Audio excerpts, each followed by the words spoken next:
बहुत समय पहले की बात है। सुब्रतो लगभग 20 साल का एक लड़का था और कलकत्ता की एक कॉलोनी में रहता था। उसके पिताजी एक भट्ठी चालक थे, जिसमें वे दूध को पका पका कर खोया बनाने का काम करते थे। सुब्रतो वैसे तो एक अच्छा लड़का था, लेकिन उसमें फिजूल खर्ची की एक बुरी आदत थी। वो अक्सर पिताजी से पैसा मांगा करता था और उसे खाने पीने या सिनेमा देखने में खर्च कर देता।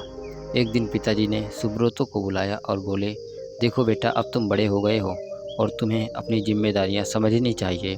जो आए दिन तुम मुझसे पैसे मांगते रहते हो, उसे इधर उधर उड़ाते हो, ये अच्छी बात नहीं है। क्या पिताजी, कौन सा मैं आपसे 1000 रुपये लेता हूँ? चंद पैसों के लिए आप मुझे इतना बड़ा लेक्चर दे रहे हैं। इतने से पैसे तो मैं जब चाहूँ आपको लौटा सकता हूँ। सुब्रतो नाराज होते हुए बोला। सुब्रतो की बात सुनकर पिताजी क्रोधित हो गए, पर वो समझ चुके थे कि डांटने फटकारने से कोई बात नहीं बनेगी। इसलिए उन्होंने कहा, यह तो बहुत अच्छी बात है, ऐसा करो कि तुम मुझे ज़्यादा नहीं, बस 1 रुपये रोज़ लाकर दे दिया करो। सुब्रतो मुस्कुराया और खुद को जीता हुआ महसूस कर वहाँ से चला गया। अगले दिन सुब्रतो जब शाम को पिताजी के पास पहुँचा तो वे उसे देखते ही बोले, बेटा लाओ मेरे 1 रुपये। उनकी बात सुनकर सुब्रतो जरा घबराया और जल्दी से अपनी दादी माँ से 1 रुपये लेकर लौटा। लीजिए पिताजी, ले आया मैं आपके 1 रुपये। और ऐसा कहते हुए उसने सिक्का पिताजी के हाथ में थमा दिया। उसे लेते ही पिताजी ने सिक्का भट्टी में फेंक दिया। ये क्या, आपने ऐसा क्यों किया? सुब्रतो ने हैरानी से पूछा। पिताजी बोले, तुम्हें इससे क्या, तुम्हें तो बस 1 रुपये देने से मतलब होना चाहिए, फिर मैं चाहे उसका जो करूं। सुब्रतो ने भी ज़्यादा बहस नहीं की और वहां से चुपचाप चला गया।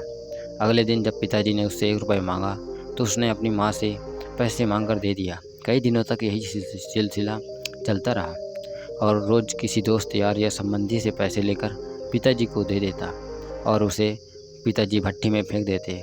फिर एक दिन ऐसा आया जब हर कोई उसे पैसे देने से मना करने लगा। सुब्रतो की चिंता होने लगी कि अब वो पिताजी को 1 रुपये कहाँ से लाकर देगा। शाम भी होने वाली थी। उसे कुछ समझ नहीं आ रहा था कि वो करे क्या।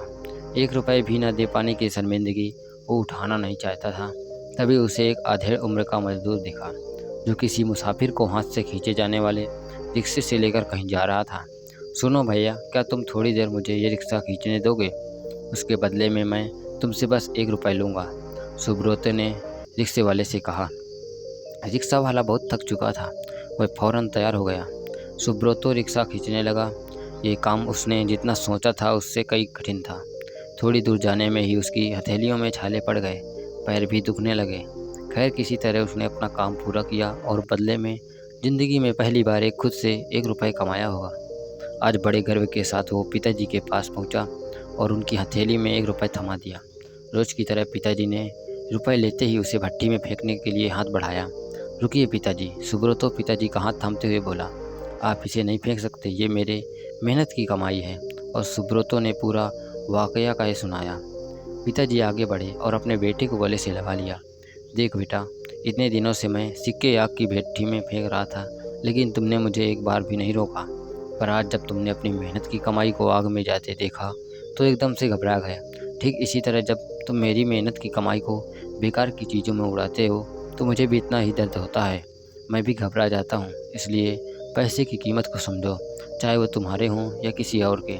कभी भी उसे फिजूल खर्ची में बर्बाद मत करो। सुब्रतो पिताजी की बात समझ चुका था। उसने फौरन उनके चरण स्पर्श किए और अपने व्यवहार के लिए क्षमा मांगी। आज वो 1 रुपये की कीमत समझ चुका था। उसने मन ही मन संकल्प लिया कि वो कभी भी पैसों की बर्बादी नहीं करेगा। आशा करता हूँ दोस्तों, आपको हमारी कहानी अच्छी लगी होगी और इसी तरह की कहानियाँ सुनने के लिए हमारे चैनल को सब्सक्राइब कर लीजिए। धन्यवाद।